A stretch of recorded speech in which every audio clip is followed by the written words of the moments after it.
games and pranks you play on each other and other people. Whenever our family would go see my aunt in Florida, we would drive through Tennessee. We loved Tennessee because at this time, it was the only place you could buy fireworks where they were legal, right? Back in that day, when you would buy real bottle rockets. And I would come home, and my friend's Tom Toomey, his house was catty-corner to mine, and I would go to my sister's window, he would go to his brother's window, and we would have a bottle rocket war to see who could shoot bottle rockets into each other's windows. It was absolutely crazy.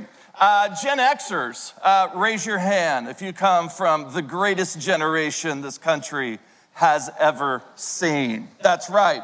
As a young boy, we would go fishing at a pond nearby my house, and then we would bring the fish home, and I would keep them in a bathtub. And until they died, my mom hated it. I just remember massive kickball tournaments on the street. We would stay out until the lights came on. And then we had to go home. We drank water out of a garden hose if we were thirsty.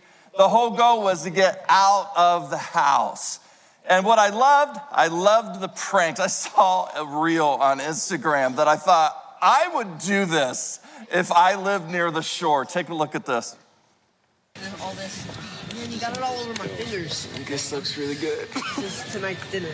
So they're putting laxatives with French fries, feeding them to the gulls. Oh, he's calling his friends over. It's good. Get your ass over. Explode Fest 2003. We're gonna plan it out.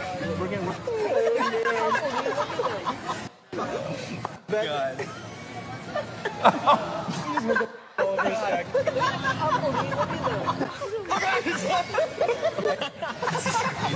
Excellent, dude. Excellent, man. Excellent. Yeah. I would have totally done that. Absolutely, totally would have done that. I remember in high school, my friend Darren snuck into the high school late at night when the people were going in to clean the building, and he took a big gallon of deer urine. I don't know if guys still do this when you go deer hunting. They used to put deer urine all over themselves. He took a gallon of it and poured it into the principal's office. So in the morning, that whole thing was shut down. It was absolutely hysterical. I just remember going, as a teenager, there was a bridge, a concrete bridge, where there was a railroad track, like there was a road, and then there was this bridge that went over it, and it was concrete. And I remember late at night, my friends and I going to this bridge and spray painting something. We had just won some tournament or something as a high school. And I remember leaning over, spraying it, and then 100 yards away, this train comes barreling at us. And so we turn around and run. We literally had to dive in the bushes as this train went by. And so, young boys that are here, your parents want you to do that stuff. No, that was crazy. There was another reel that I saw about a woman. Nobody told her all the things that would be involved in raising boys. So take a look at this. Things nobody told me about having boys. They will always have their hands in their pants, playing with their junk like it's an Atari joystick. I keep telling them they can't do it in public, so I guess they're gonna find out the hard way. Every joke is about farts, balls, poop, and again, penises. D's nuts is always the punchline. Your life savings will go to groceries. Their bellies are bottomless pits. They have no volume control. They are loud when they eat, when they open a door, and when their mouth is a half an inch from the microphone on their video game headset. It may be difficult to differentiate between playing and fighting. They could be wrestling for fun, or one could be in a chokehold because his brother's foot crossed the invisible barrier on the couch. So at this point, I just shake my head. Because if nobody is bleeding and everyone has their pants on, I'm gonna mark it down as a good day. So, boyhood's awesome. My mom was a great boy mom. Everything that woman said in the video is true. After graduating and getting on with my life, I met my friend Darren, back at our hometown pizza place. Where I grew up, there was a pizza place that we went to. Lean to the person next to you and share, what's your hometown pizza place, right? Because no one has pizza like that place that you grew up with. We went to our hometown pizza place and we're talking, and then an old buddy from high school came walking in, and we're like, hey, come on over here. So we just spent the rest of the evening impromptu talking to each other about what everybody was doing, and it was weird because chronologically we were the same age, but he was still doing the same thing at that age, what we were doing in middle school and early high school. Chronological age does not match maturation age. Talking to him reminded me of Chaz from Wedding Crashers. All right, take a look at this. No, I live with my mom. Oh. Yeah. You hungry? Hey, Ma! We get some meatloaf! Chaz, I think I'm okay. I had a bite right before I came over. Thank you. You sure? How's my protege? Jeremy. Yeah. Boy, J-Bone. J-Bone is, believe it or not, he's getting married. What? What an idiot! Oh, what a loser! Good. More for me and you.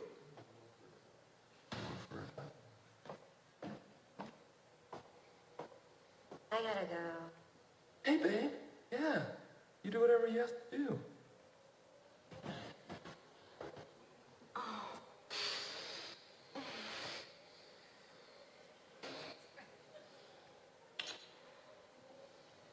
Okay, be strong.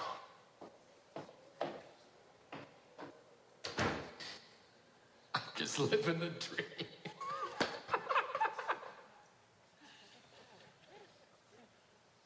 About 10 years ago in our culture, people began to notice the lack of maturation with young men. And so into this void came what I would call bro influencers. People like Joe Rogan and Tim Ferriss and Jocko Willink and Chris Williamson and Jordan Peterson, all whom I like and add a lot of value to men's lives, began to notice that there were men in their late 20s, into their 30s, into their 40s living like Chaz, if not literally, emotionally. And so guys were told to do more masculine things. The answer to a lack of maturation was to do more guy things. And so they started really promoting jujitsu and hunting elk and lifting weights and all kinds of things. And all of that stuff is great. All of it is fine. But all that does is produce men who are 35 years of age who are still amused by balls, farts, poops, and penises. Who are stuck at a maturation level significantly behind where they currently are. Some of you are married to a man whose maturation is significantly behind what his age is. Some of you have sons that are that way. Some of you have dads that are that way.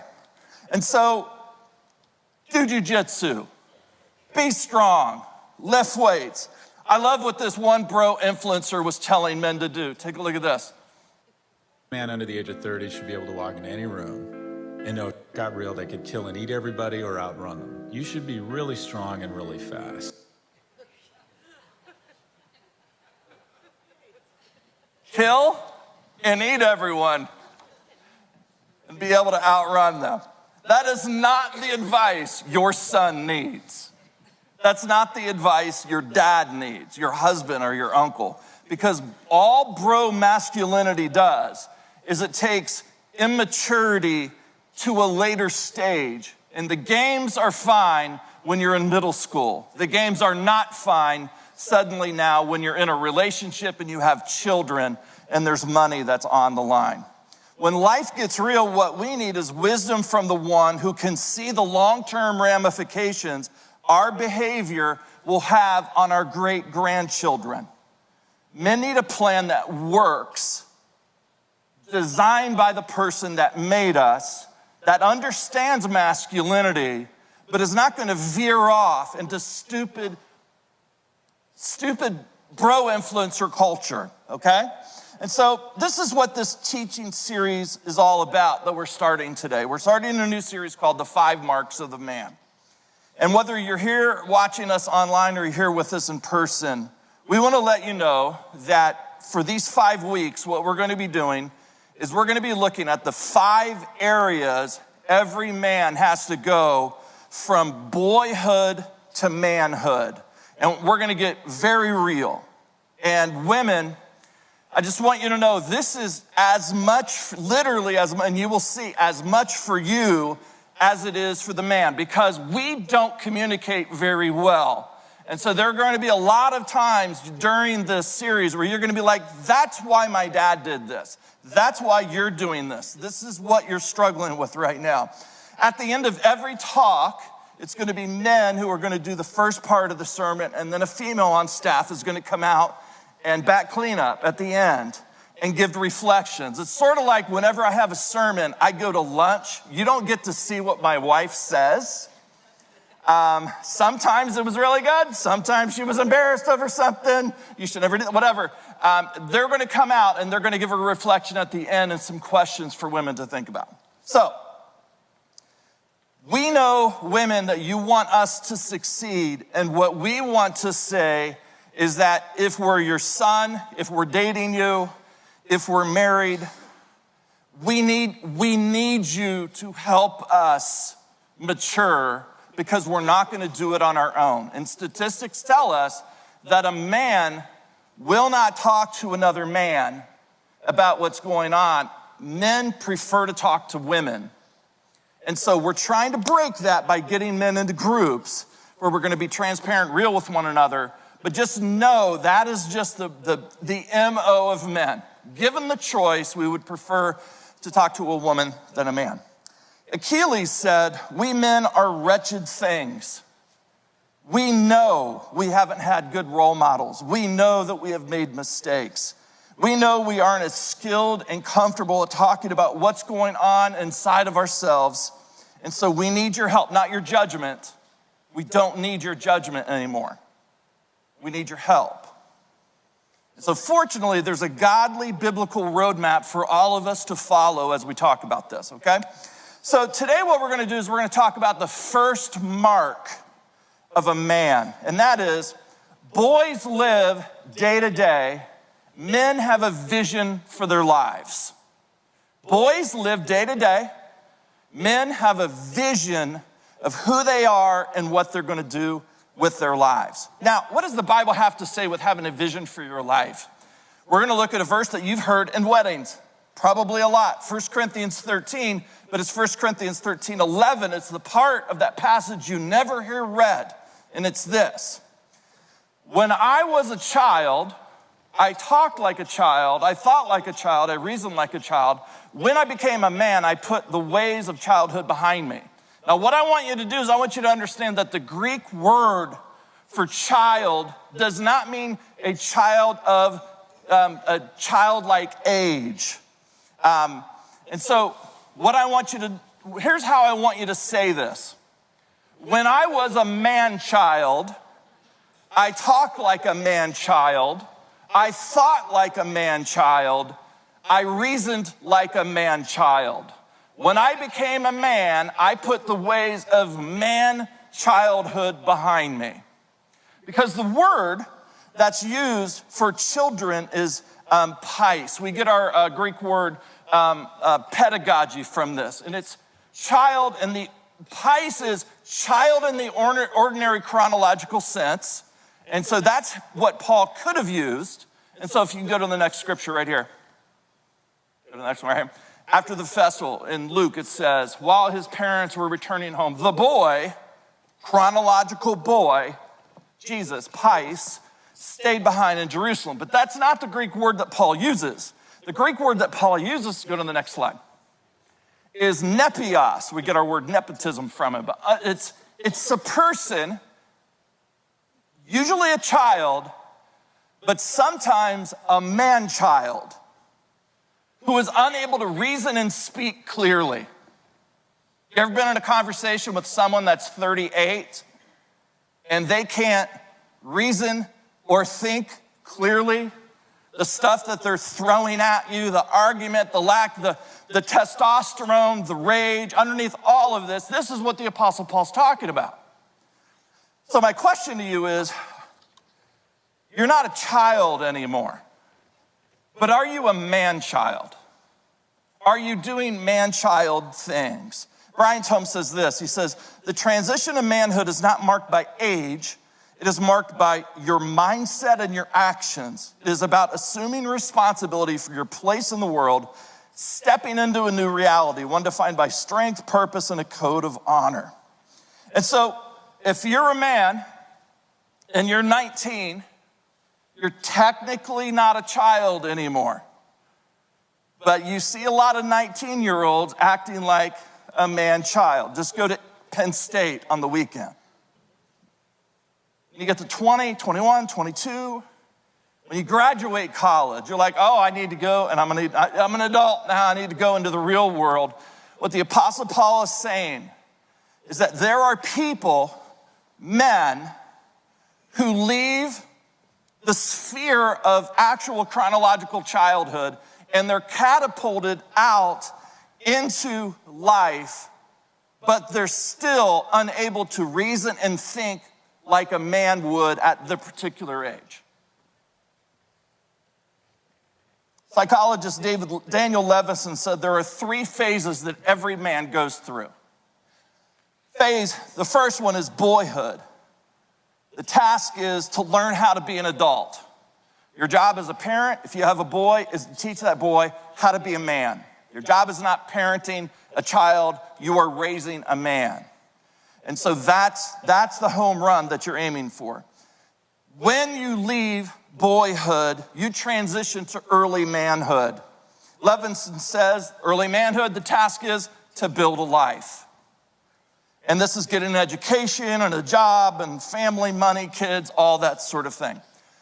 When you end all of the stuff, and every man knows there is a time when all the stuff is done, meaning you got your education, you got the job, you got the girl, you got the kids, you got the house, and then you're like, now what? You've done all the things. When that happens, you enter what Levinson calls midlife reckoning. And you have to face the truth and adjust. What truth? The truth of the decisions that you've made and the person that you have become. This, all the way up to 18. This goes up to late 30s. This can happen in late 30s, into the 40s, into the 50s and 60s. In fact, you never leave the midlife reckoning. Talk to any man that is 60 years or older here, and they will tell you that the questions don't end. There is a continual reckoning about becoming the man that God made you to become. So as Levinson says, a man cannot simply move on to the next season of life without resolving the unfinished business of the previous one. What is not dealt with earlier will appear later, often with greater force. The tasks that you have in each of these stages have to be completed before you move on, or you're gonna go to that stage and there's gonna be a huge reckoning that you're gonna have to deal with. We see that when boys go into manhood, and we can see the problems that they're having and how they will cope with the problems that they're having. Same thing that happens when you have a 39-year-old that suddenly was like, there's nothing left for me to do. There are no more hills to climb here. What am I if I am not a husband, a dad, person that works, that sort of thing? So you have this crisis of meaning. The thing is, there's not a man here, me included, who went from boyhood to manhood completely formed.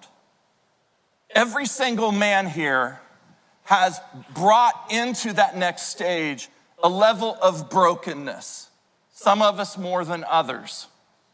I remember when my nephew was getting married. and he wanted to get married in Hawaii. So we all flew out to Maui. And that was our vacation that year, to go to my nephew's wedding. And it turned out great. I love my sister, brother-in-law. It was altogether just a lovely experience being there. But they wanted to get married on the beach of Maui. So we spent the better part of a week there doing wedding preparations and going to the beach and that sort of thing. And then we all got ready, and then me, my brother-in-law, my sister's husband, and my dad got in the car, and we drove together to the wedding venue. Now, when we got to the wedding venue and we parked, I leaned over and said something to my brother-in-law. Now, I probably have shared with you, on the day that I got married, before we went out for the ceremony, my dad pulled me aside and said, "Son, here's what you want to do. You're going to have your wedding night tonight. Tomorrow morning, I want you to pick up your pants. And I want you to hold them in the air and yell, 'Who's gonna wear the pants in the family?' Just know if she grabs the pants, you're in trouble." I thought it was cute. It was funny. 36 years go by. And now I'm in the car with my dad and my brother-in-law, and my brother-in-law is gonna go and be with his son right before he's married. So we stopped the car, I leaned over, I put my hand on his shoulder, I said, "Hey, listen, before the wedding ceremony starts, I want you to pull him aside and I want you to tell him, I want you to grab him and I want you to put both hands on his shoulders and I want you to look at him and tell him, you are ready for this. You are going to be a great husband. I have always seen in you the love that you have for your future wife. And I want you to know that your mother and I are going to be here. We believe in you and you are ready." And then I want you to pray for him right now about the family that they're going to form and the great-great-grandchildren that are going to come from this relationship. My dad says, "What about the pants?" And I said, "Yeah, that's second. And then my dad went,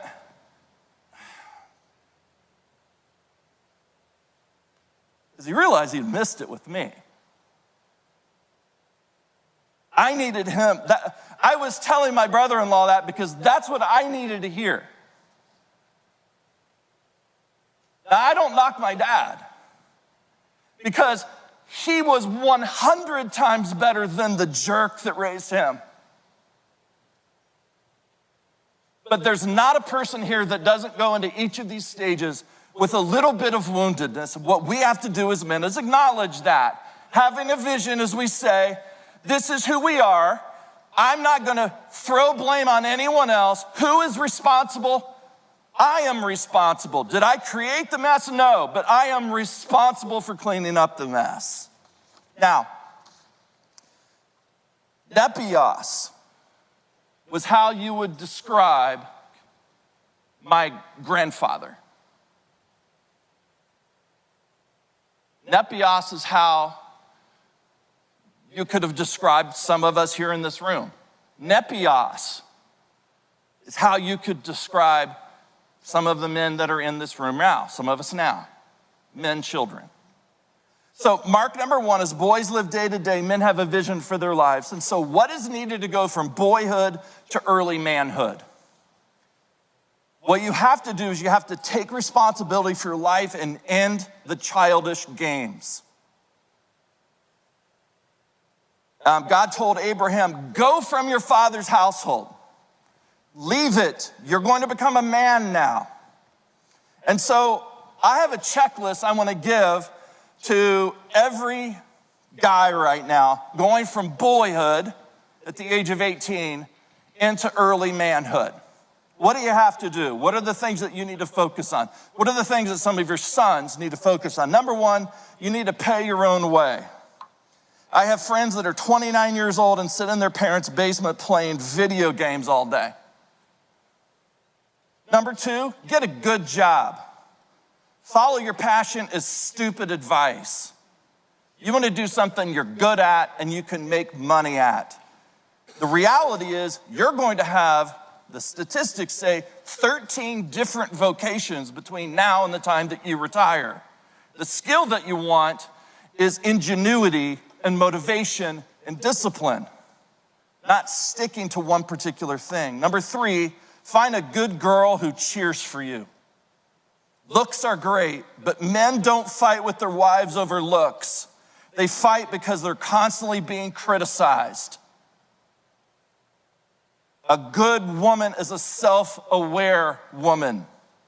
There's a saying in counseling circles that all things being even, we tend to marry someone who is as emotionally healthy as we are. We can look to the person, we're like, I am better than you, bull crap. You're both the same. That's why you married each other. Number 4, I want you to get serious about God. The reason I want you to get serious about God is because you're not going to live that long, and you're going to stand before him, but more importantly, he has a vision for your life, and you're going to need him to get through the battles that you're going to face.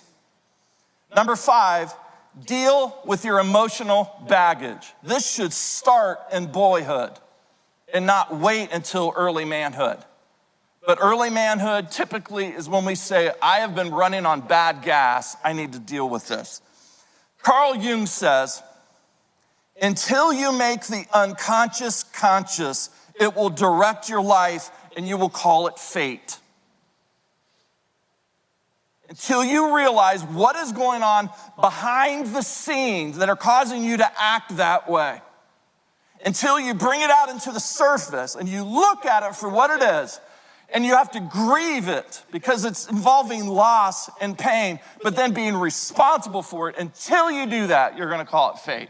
This is just my life. So I have 10 questions that I want that come from Carl Jung that he designed for men to take the unconscious and get it out in front of you. So these are important for men. And wait till I get all 10 of them, and I want you to snap a photo. They're important not just for men, they're important for women. These are the questions you ask. It's not, why did you do that? Why did you do this? Why aren't you doing this? You should do this. Forget that. These are the kind of questions you want to ask. First one, why do you remain the way you are now? There's no judgment in that. Why do you remain the way you are now? Next. I've been all week, man. This hit me like a 2x4. What would happen to you if your main pain disappeared? I'm not referring to your wife. I'm not referring to your girlfriend, whatever. I'm referring to what is the main pain. And I have gone through so much pain in the last 10 years. I just sat in bed and I was like, okay, just if it was all gone, what would I be now? Who would I be without that? Next one. Where do you play a role every day? We all play roles, but do you understand what the roles are and what the cost is involved with the roles that you play? Next. Which fear are you refusing to face? What is the fear that you're struggling with, that you refuse to face, and how is it getting manifested in your life? How you eat, how you treat people, how you think about yourself. It's all coming from fear. Next. Who are you when no one is watching? And this is positioned as, oh, you lack integrity and you're doing stuff in the dark no, that's not at all what it's saying. It's like, when no one else is watching you and putting expectations on you, who are you? Who are you? Next one. Where does my anger go when I don't express it? Sorry, that should be capitalized. Where does my anger go? Who gets the brunt of my anger when I don't express it in a healthy way? Next. Who did I need my father to be, but he never was?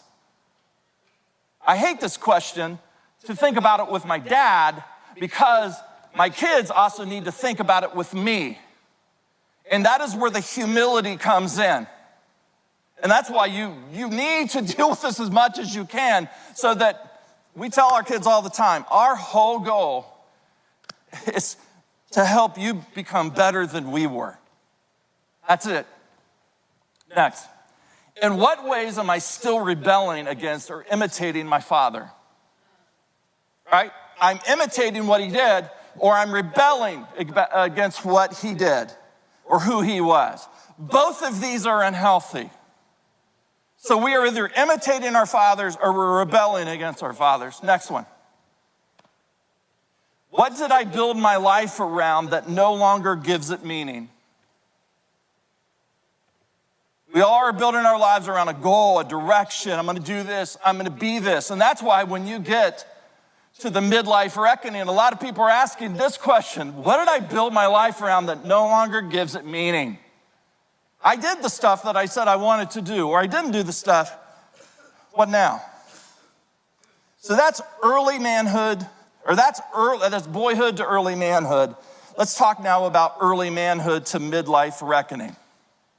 When all the things are done, usually by the late 30s, sometimes early 40s, sometimes as late as 50s, sometimes into your 60s, if you're really unhealthy as a man, this begins. Levinson says this is the time where every man must face the truth and adjust. And the primary job in early adulthood is establishing. The biggest challenge is settling. So if you're, let's say, 32, your biggest challenge is settling. The biggest challenge that you're going to face in the midlife reckoning is anger, rage. The primary challenge of midlife for men is drifting. Drifting into an unconscious, uncomfortable, unhealthy pattern where months go by, years go by, and there's no vision for their life because they're stuck drifting, and there's this anger underneath them. Lisa has told me at times, "You are the most angry person I have ever met." And what you need to understand is that anger is not necessarily expressed through constant yelling. Anger could be towards a person that's not even alive anymore.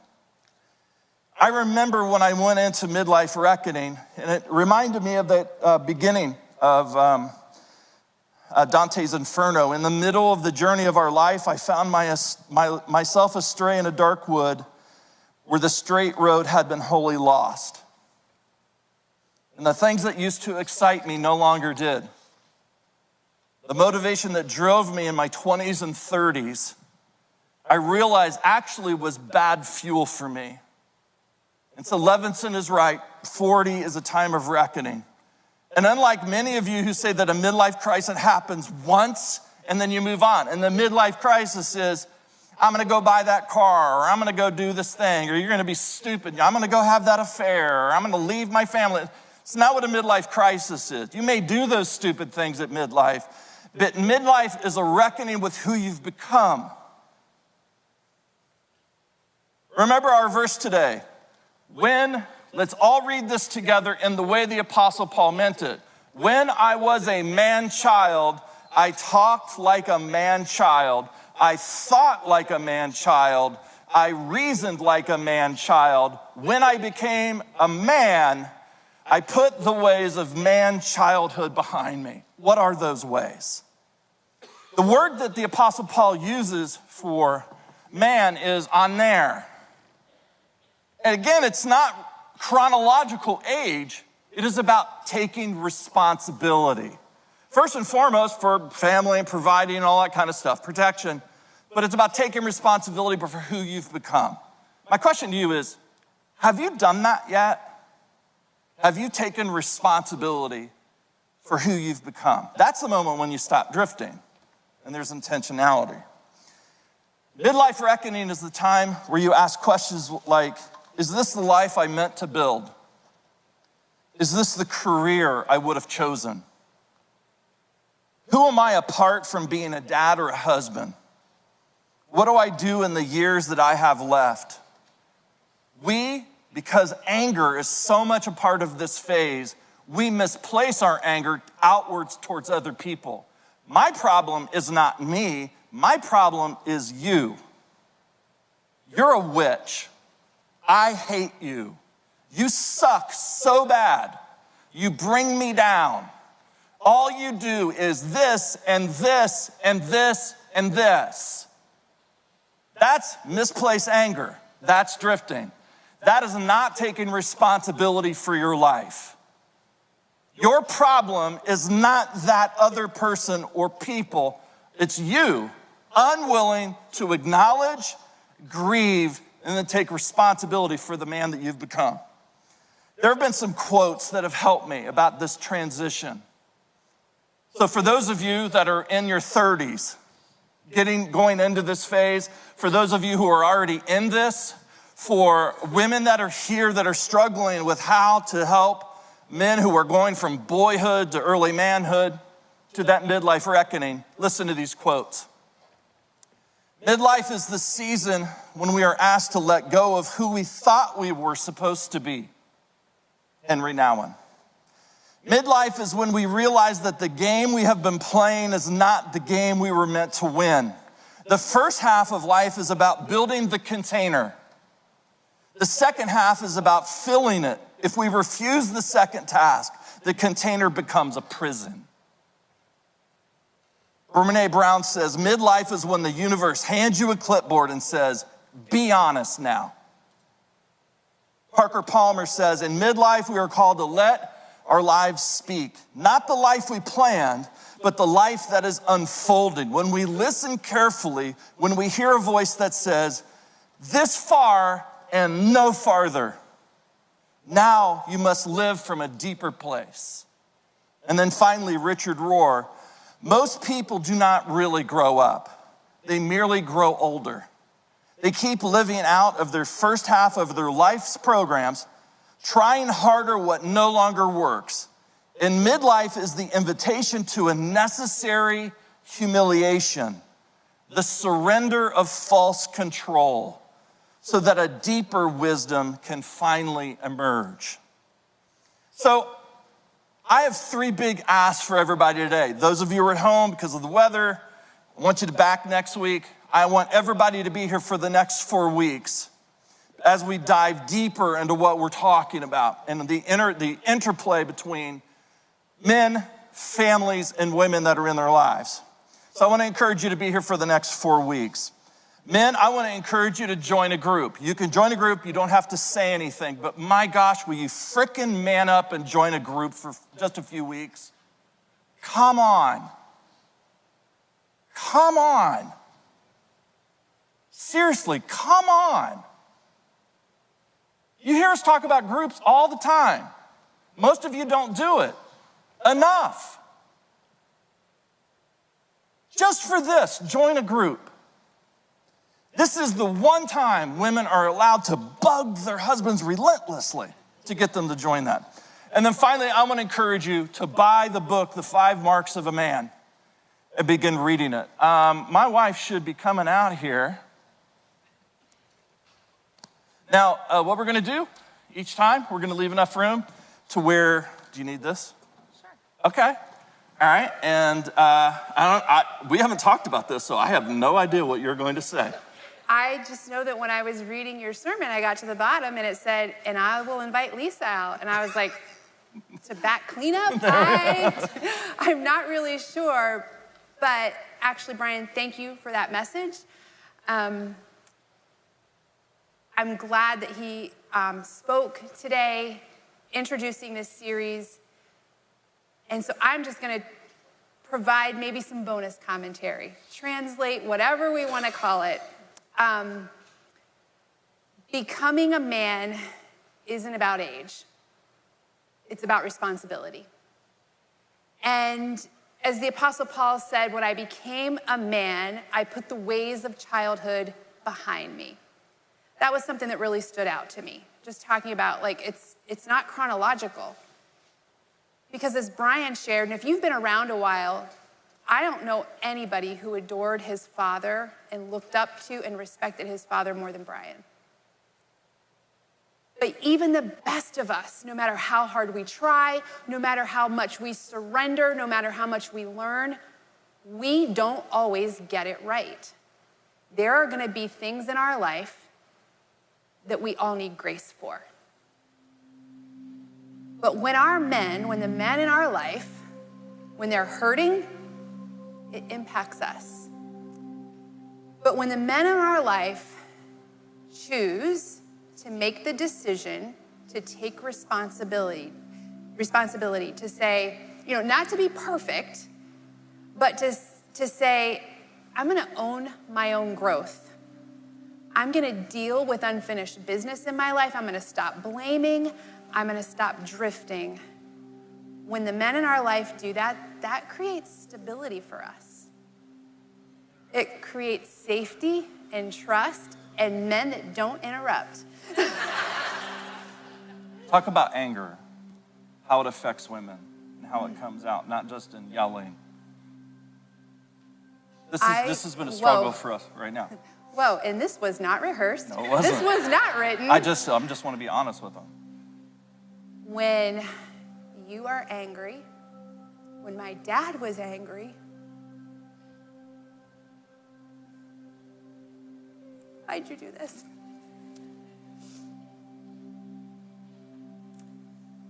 It creates fear and insecurity.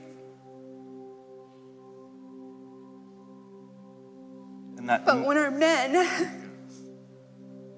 say, I'm going to take control, I'm going to be better, I'm going to get help,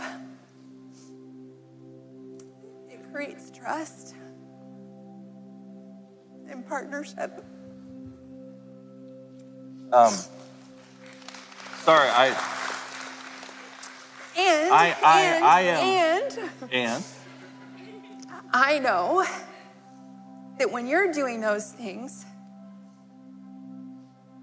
I need to step back. Because when I try to compensate, I correct too much.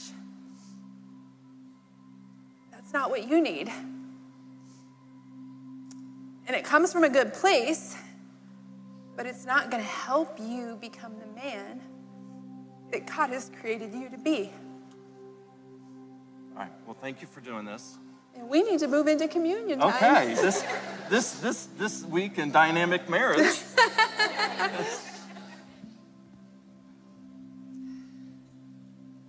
Second service will be better.